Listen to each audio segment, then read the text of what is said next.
c'est que ça fait des années qu'on nous dit les ours sont en train de disparaître, la montée des eaux, etc. Mais fondamentalement, quel est l'impact sur nous? Peut-être que oui, un discours alarmiste par rapport à la santé, peut-être que ce serait un moyen. Si on nous disait, concrètement, si vous continuez à vivre comme vous vivez aujourd'hui, dans 5 ans ce sera ça, dans 10 ans ce sera ça, dans 15 ans vous aurez telle maladie. Ça vous fait réagir ça ou pas? On est toujours dans l'impact. Je trouve qu'on le voit de plus en plus quand même autour de nous. On connaît tous quelqu'un qui a eu un cancer, enfin plus ou moins, parfois de manière extrêmement injuste, un cancer du poumon, voilà comme ça, d'un coup quelqu'un qui n'a pas fumé ou très peu, ou alors dans sa jeunesse, etc. Il y a des gens qui meurent à 50 ans d'un cancer du poumon, moi je trouve ça extrêmement injuste. Et personnellement ça me fait réagir. Donc est-ce qu'il faut qu'on attende qu'on ait tous connu un proche qui meurt d'un cancer du poumon fulgurant pour...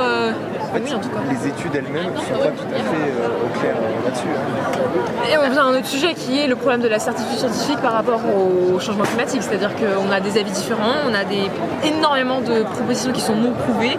Mais est-ce que vous pensez que c'est vraiment ça le problème? Est-ce que c'est ce qui bloque les gens? Est-ce que les gens se disent bon ça je suis pas sûr que ce soit vrai, ça n'a pas été prouvé, je m'en occupe pas? Moi je pense pas.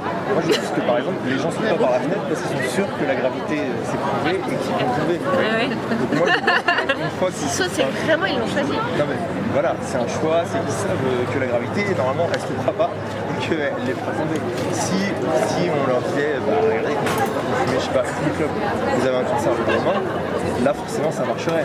C'est un manque de déterminisme. Il va falloir attendre qu'on ait de l'eau jusque là pour dire à maman. Et encore. Et encore parce que le problème c'est qu'on est dans un pays extrêmement privilégié et donc on va d'abord voir les autres pays.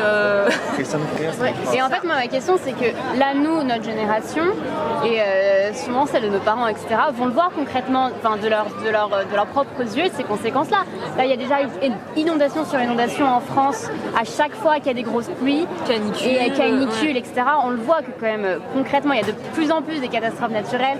Enfin, tout le monde se souvient d'Irma il y a 2 ans et pour autant, même malgré le fait qu'on le voit, on reste autant inactif. Enfin, c'est quand même fou. Est-ce que du coup vous n'avez pas porté la responsabilité du fait que là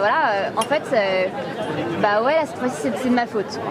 On est jeune, on peut pas rester fataliste. C'est pas possible. Mais moi,